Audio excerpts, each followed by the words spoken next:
The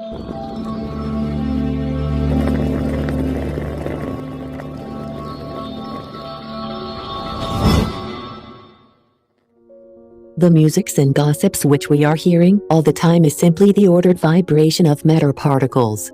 Anytime you see a vibration, you are seeing sound. For instance, hit a bell and watch it shake. That shaking motion of the bell is the sound waves traveling through the bell.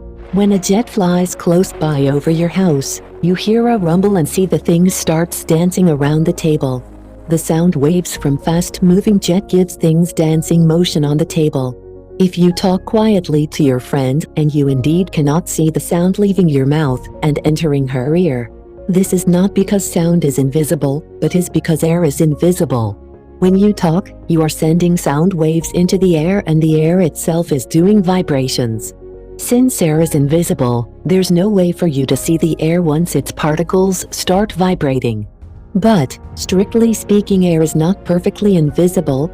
Air is so close to invisible that you have to look through a lot of air, or through air with extreme temperature or pressure differences, in order to see it. Also, most sound waves consist of material vibrating too quickly for our eyes to pick out.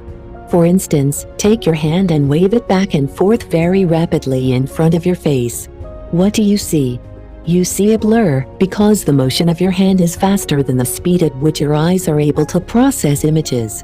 The vibrating motion of most sound waves is far faster than your waving hand, and is therefore just a blur to human eyes.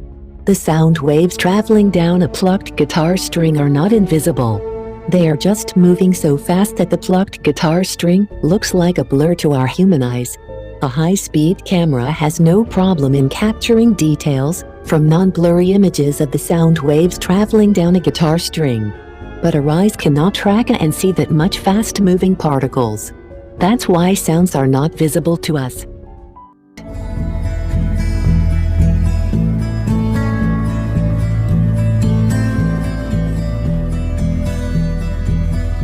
Subscribe now and press the bell icon.